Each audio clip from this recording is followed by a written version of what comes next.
1047 The Drop, Denver's urban alternative. SugaBear here. I told you I had a special guest that stopped by the studios. Ladies and gentlemen, I have the pleasure of sitting in front of me, Mr. Devin Bowles, singer, actor, dancer from Tennessee.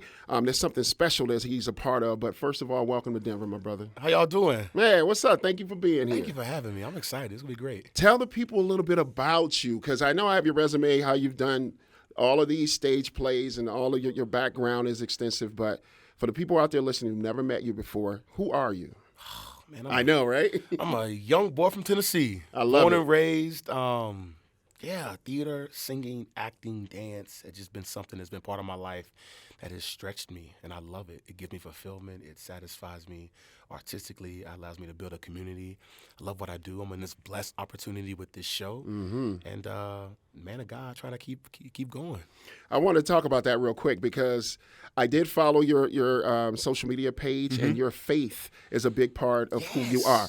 Let's talk about that because Let's do it. A lot of people don't put that in the forefront of who they are. That is the core of who you are. I could tell just by looking at your page. Never met you before.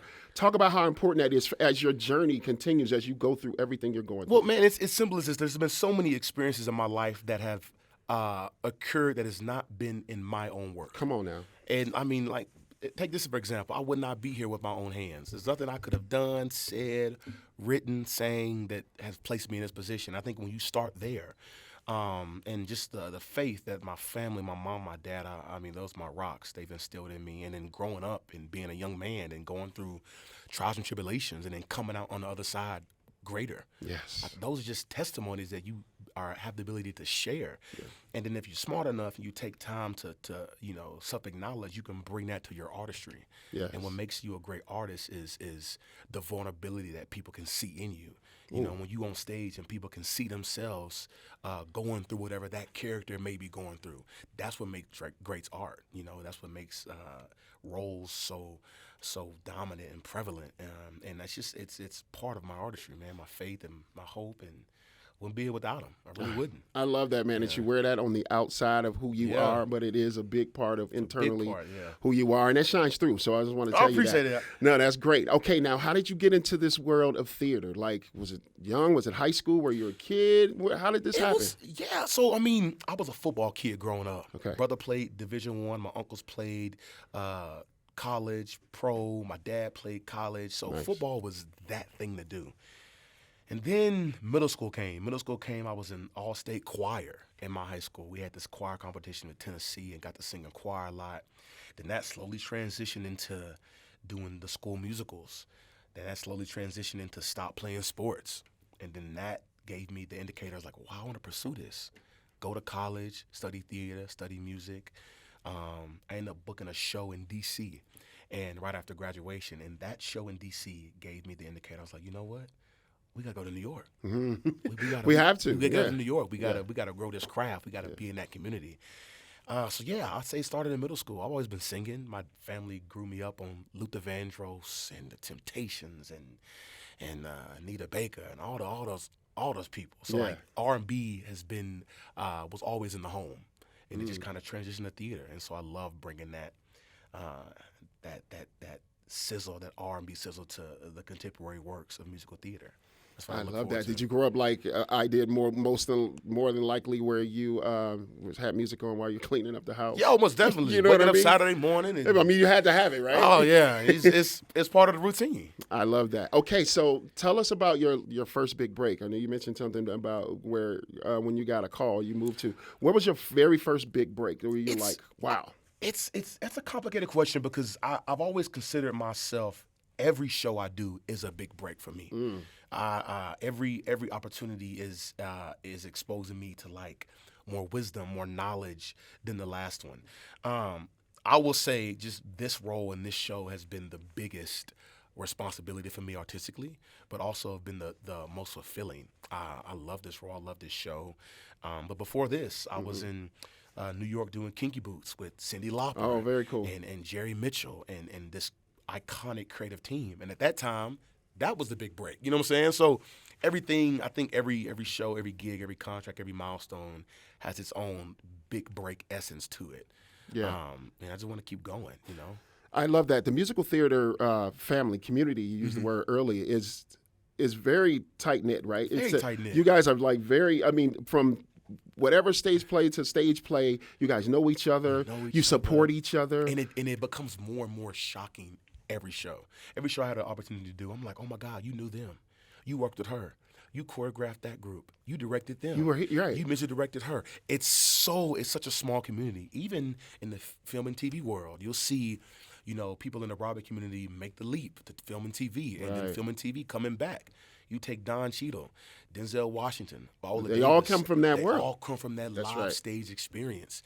And, it's a beautiful community to be part of. And I just pray I can continue to strive in it and grow in it and bring myself to that community and keep making great work. But it's small. It's small little people. Small, yeah. You're being a creative. You're exercising your creativity. I love that. Okay, so the part that he mentioned, if you do not know, MJ, the musical, is here at the Denver Center of the Performing Arts, April 10th through the 28th. And you play Joe Jackson in this, right? I play Joe Jackson. Now, when did you get the call? What was that like? Oh, my Lord.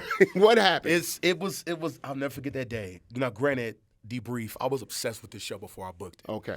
I moved to New York January 2022. My first show I ever saw as a resident there in New York was MJ. And so I knew I had to be part of this in some way. You felt it? I felt it. And at the time, I was obsessed over one role, and then I ended up getting Joe Jackson.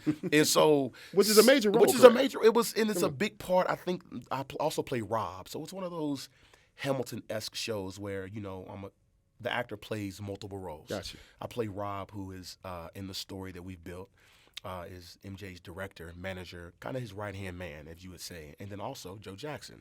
So Lynn Nottage used that device to tell the story. But that day was beautiful, man. That day, after 7 callbacks, after 7 times of being in a room and building that hope and being excited and all that stuff, and then I received a no. So that hurt, and then I got called back in, and now we're here. And now you're here. Calling my mom, my dad, screaming and yelling and crying, and called all the important people in my life at that time. And it's weird to know that it's been a year. That was February 27th, February 28th that I got that call. You remember? You'll never forget it?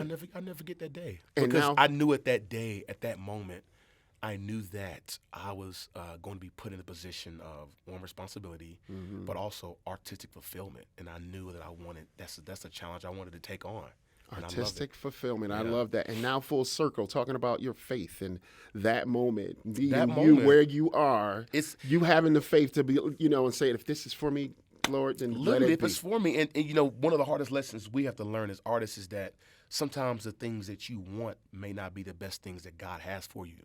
His will is always better than your wants. Amen. And there's been so many times that I wish I got this role, or wish I got that call back, or I wish I worked with this person. And he was like, nah. It's this way. It's this way. And then when you go that way, you always know this was the way. This was the way. This was the way. And it's a beautiful thing. And he's the best agent. That's what I tell myself. The Lord is the best agent, because in the industry with so much uncertainty, and I can't speak for others, but for me, I pour a lot into my artistry. It's my first love. Outside of my mom, my first love. You got to give mama her love. It's my first love, and putting so much mental effort and being honest, tears and hopes and stuff into something that is so uncertain. You got to have that foundation of hope, man. You got to have that foundation of coming back to something that is secure, and that's your faith. Oh, man. Yeah, I love that you're speaking about that. That's a beautiful thing. Yeah. Now, what can they expect if they've never seen this? Because I want to check this out myself. Like it says ages 8+, but what can they expect? The journey, it's a little bit over 2 hours. It's a lengthy show. It's a lengthy beast of a show. MJ is I like to say it is a unique, unparalleled spectacle.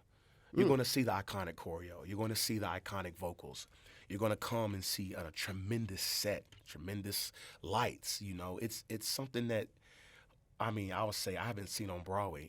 I've never seen anything like it on Broadway. And, to take it from the Broadway on tour, I'm excited to bring that to Denver. You're going to get a full story. You're going to get a chance to see Michael's inner workings of his artistic mind. You're going to see how he comes up with ideas and how he plans his tours. And I just can't wait for audiences to see that other side of Michael. And then, not to give too much away, but then you throw Joe in the picture. Come on. And to see that dynamic, which we all are familiar with, but I'm glad that people can leave the show and come out with a different and a newer perspective of Michael. And I think that's what I'm excited for Denver audiences to see. I'm glad that you said that because I could talk to you forever. I'm a huge MJ fan, but the perception of who Joe Jackson was, Yeah. that's out there, right? It is. And so however this was written and put together, the presentation of this, talk to that and how it kind of, I guess, maybe presents it in a different light so that you're enlightened about, I see. I got to first give credit to Lynn Nottage. She's our multi-Pulitzer winner playwright. Yeah. And what she has done, and to their point, society has somewhat villainized Joe. Yeah. Whether you think, whatever you think, but when you come see this show is that you're going to see different sides of Joe being exposed. You're going to see your empathetic Joe. You're going to see your defensive Joe. You're going to see your loving Joe. You know what I'm saying? And I think that's what makes us beautiful as humans, that we all showcase those emotions in different parts of our life. Right. And for me as an actor, as an artist, approaching that, you got to start from the foundation. Joe was a human. He's human. He was a parent. He's a human. He's a parent. The man was from the South. Right. He had kids. If you start there, it allows you to build from there with the work that Lynn Nottage has given you and the creative team and their direction they give you. You start from there. And you trust the words. You tell the story. You lean on your castmates. You lean on the music. And you get that full-blown character. You get that. And I'm excited for the audience to see Joe and MJ and the J5 and this music and the choreo. It's all of it accumulated is just beautiful. I can't wait to see that. I got two last questions for you. It.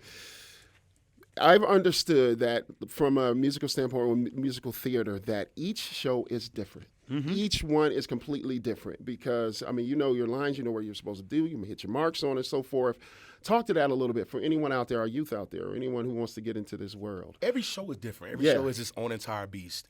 For example, for this show, the physical demand is very high. I will say it to the day I die. Our ensemble are the hardest workers. Salute to them. Oh my gosh! Some of the world's best dancers, especially in the Broadway community, they go out every night and kill it, and it's so awe-inspiring to see them.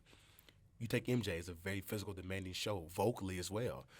And then my contrast to that would be I was doing a straight play in college called The Royale. It's based off the world's first African-American boxer. His name is Jack Johnson. There's no music. You know what I'm saying? It's the text is what you have to lean on. You can't lean on the choreo. You can't lean on the music. You can't lean on vulnerable. You have to be vulnerable. And so with that experience, it triggers more of your mental state. You can't approach it the same way as you do Michael Jackson. And with this show, the first time you hear the first lyric, the audiences already know what the song is. And so there's an expectation of telling that story. Conversely, you take something like a Hades Town, where it's Greek mythology, or you take like a Hamilton, which is its own entire beast. All these different shows require different standards from the artist, from the actor. And so I think looking at that, it stretches you. It makes you more versatile. So every show is different. It's completely different. Completely different, yeah. And then the last thing I want to ask you, we talk about a lot here at our station. We're a community radio station about mental health. And the importance of it. And especially us as black men or people of color or whatever it is, or anyone who just may need mental health. Yeah. And you spoke about how it kind of puts you in a mental state because you have to put yourself in a different space, right, to play a lot of these roles. How do you take care of your mental health, and how does that play into the parts in the play, that you get into? How important is that to you that you pay attention to? I'm so glad you brought that up. It's because, first, this is my first national tour. Okay. Mental health has been one of the biggest components for me of staying healthy, especially being on the road, traveling, the climate changes, being in different time zones with your friends and families, and not having the ability to build a romantic relationship the way you want to. All these components come into mental health being on tour, and I got into therapy on tour, and it's one of the best decisions I've made in my entire life. I love it. And, to that point, there's certain things that you should do to maintain that. Have your group of community that gives you that peace, that allows you to be safe around them, but also having your time to do things outside of the show where you're not in that mental space as a character all the time, doing things in the cities and having fun and decompressing, going on vacation, doing those things that are going to help your mental health so that by the time you do lay your hands on the script, you can bring your full self to it and not carry any baggage or any experiences from past things to that. You're coming full fresh, you're coming full vulnerable to that text. So mental health is very important, and it's something that being on this tour, it is become more of an importance in my life. And it's a serious thing, and we all come from traumas. We all come from experiences that affect us in our adulthood. And I think being a mature man in this society, it's part of my duty to work on those things and using the faith, like we talked about earlier, to know that, what happened to me in my past life is not me, and not being defined of what you may have gone through or what you didn't go through. So all that to say, mental health is important. It's important. And being an artist, it's something that is crucial. It's imperative. But it's also beautiful. It's a beautiful thing. I appreciate your vulnerability there, and for anyone out there listening, for you saying that. Okay, Devin Bowles, ladies and gentlemen, playing Joe Jackson and Rob, MJ, April 10th through the 28th, DCPA. Make sure you go there. Is the ticket still available? Tickets still available. Okay. Don't get them now. You got to go hurry up and get those. Don't get them. And then one last thing, how was the Price is Right? Price is Right was beautiful. That was its own. How cool was that? I saw that on your page. It was like, how cool. Price is Right was beautiful. Won an iPhone, won some prizes. It was great, man. We all went as a cast. It was like 15, 14 of us. And I never did anything like that before. I was excited. And next thing I know, Devin Bowles, come on down. And I said, oh, Lord, here we go. Let's go. Let's go. I was hyped. I was excited. People were texting me, calling me. It was beautiful. When it finally aired, it was great. It was a good experience. That's really cool. It was a good time. Thanks for sharing your time with us, brother. Again, thank you, brother. Devin Bowles, MJ, make sure you go see it at DCPA April 10th through the 28th. We appreciate you. Thank y'all so much for having me. Let's get going. 104.7 The Drop.